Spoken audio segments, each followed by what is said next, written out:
Bonjour à toutes et à tous. Dans cette vidéo, je vais parler de la Seconde Guerre mondiale. Plus précisément, je vais raconter la bataille de Moscou durant l'hiver de l'année 1941 qui opposa les Allemands, des Soviétiques ou des Russes, si c'est plus clair pour vous. En juin 1941, l'Europe était bien différente que celle que nous connaissons aujourd'hui. Nous allons observer tout ça en carte. Vous voyez ce pays, ou plutôt cet empire tellement il est grand? Ça, c'est l'Allemagne du Troisième Reich. Oui, je sais, elle ne ressemble pas du tout à l'Allemagne d'aujourd'hui. Pour avoir un si grand empire, l'Allemagne a envahi de nombreux États en seulement 4 ans, de 1938 à 1941. Elle s'est d'abord pris à l'Autriche, puis à la Tchécoslovaquie en 1938, à la Pologne en 1939, à la Norvège, au Danemark, aux Pays-Bas, à la Belgique et à la France en 1940. Enfin, elle a attaqué et envahi l'ancienne Yougoslavie, qui était à peu près là, et la Grèce en 1941. Le chef, ou plutôt le dictateur de cet empire, s'appelait Adolf Hitler. Celui-ci avait écrit un livre très célèbre, Mein Kampf. Dans ce livre, il y avait inscrit sa volonté d'envahir l'Union soviétique et ce souhait se réalisa alors le 22 juin 1941. Plus de 3 millions de soldats allemands, 4300 chars ainsi que 4300 avions allemands attaquèrent l'Union soviétique.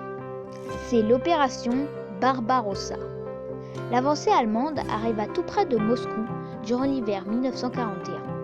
Alors, des milliers d'hommes soviétiques formèrent une solide ligne de défense tout autour de la capitale, ce qui amena à la sanglante bataille de Moscou qui se solda par la défaite allemande.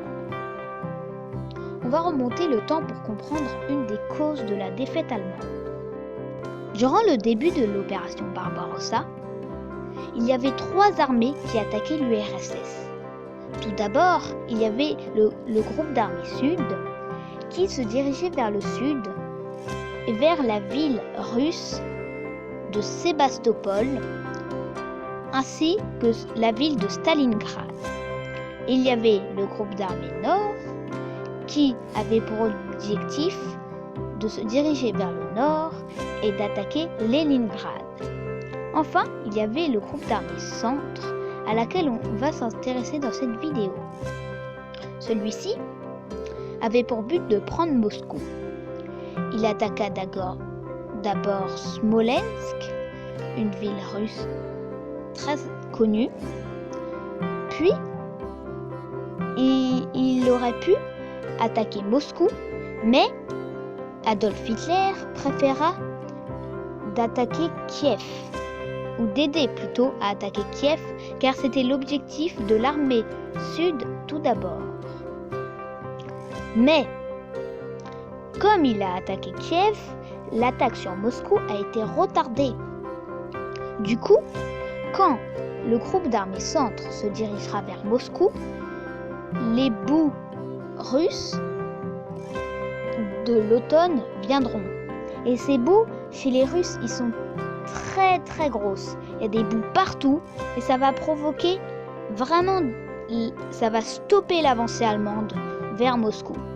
Et ensuite, quand il n'y aura plus les bouts, il commencera à faire froid. Donc tout d'abord, il va geler, les Allemands pourront avancer vers Moscou. Mais ensuite, il va faire vraiment très froid. Et comme les Allemands, ils seront pas préparés à cette température, ils vont perdre, sachant que tous leurs chars et leurs équipements ne fonctionneront plus. C'est une des causes de la défaite allemande, car s'ils avaient attaqué plus tôt, il n'y aurait déjà pas eu les boues, puis l'hiver, et ils auraient pu facilement prendre Moscou. Une autre cause dont je vais vous expliquer plus tard est très importante aussi et avantageuse pour les Russes. Maintenant que vous en savez plus, nous allons parler de la bataille en elle-même. L'armée allemande cherchait d'attaquer le Moscou, fut dirigée par le général Fedor von Bock. Staline décida de confier la garde de la capitale à un de ses généraux les plus expérimentés, Georgi Zhukov. Celui-ci fit construire 2 lignes de défense situées à 250 et 150 km de la capitale et encore une ligne de défense qui encercle la ville. Les défenses sont comparées à de gigantesques fossés, de kilomètres de tranchées et de pièges pour les tanks. La stratégie du général von Bock est de contourner les défenses russes pour assiéger Moscou dans un mouvement de tenaille. Mais le 8 octobre 1941, un déluge s'abat sur la région de Moscou. L'offensive allemande est stoppée à cause de la boue. Après le déluge, les Allemands foncèrent vers Moscou et le 13-15 pour d'autres, ils franchirent la 2e ligne de défense à l'ouest de la capitale. Pour empirer la situation, il gela, ce qui permit aux Allemands de lancer une grosse vague d'assaut. Mais de l'autre côté de la Russie, vers la Mandchourie, 750 000 hommes gardaient la frontière avec le Japon. Mais à ce moment même, il vient d'être confirmé par un espion du nom de Richard Sorge, russe, que le Japon n'était pas en mesure pour lancer un assaut sur la Russie. Alors, les 40 divisions qui devaient garder la frontière ont été réquisitionnées vers Moscou. Ils arrivèrent juste à temps et firent le maximum pour consolider les dernières lignes de défense près de la capitale. Le 15 novembre, les Allemands lancèrent une offensive et le 23, leurs poussées les lancèrent à moins de 50 km de la capitale. Ils étaient soutenus par les Stuka, des avions allemands, et un important soutien d'artillerie. Le 4 décembre, les premières lignes allemandes ne sont plus qu'à 30 km de Moscou. Mais la nuit même, la température chute à moins 30 degrés. Alors, tout est perdu pour les Allemands. Les tanks refusent de démarrer, les armes ne fonctionnent pas, l'offensive allemande est menée dans des conditions désastreuses et l'avancée commence même à se stopper. De plus, l'approvisionnement et les vêtements chauds ne sont pas là comme prévu, ce qui entraîne des difficultés. C'est alors une sacrée chance pour les Russes qui, habitués à la rudesse du climat, lancent une grande contre-offensive grâce à leurs 40 divisions sibériennes qui étaient postées en surveillance à la frontière japonaise. Le 6, d'autres parlent du 5. Après un bombardement concentré, les divisions sibériennes menées par le général Zhukov contre-attaquent par le nord et le sud de Moscou. Les Allemands sont totalement surpassés. Alors, le spectre de la retraite de Russie de Napoléon Bonaparte affaiblit totalement le moral des troupes. Bizarrement, le froid se fait tellement intense que plus d'hommes meurent de froid que durant des batailles. Après d'intenses combats dans des températures extrêmes, les soviétiques libèrent définitivement le secteur de Moscou et déciment ou font prisonniers 50 divisions de la Wehrmacht.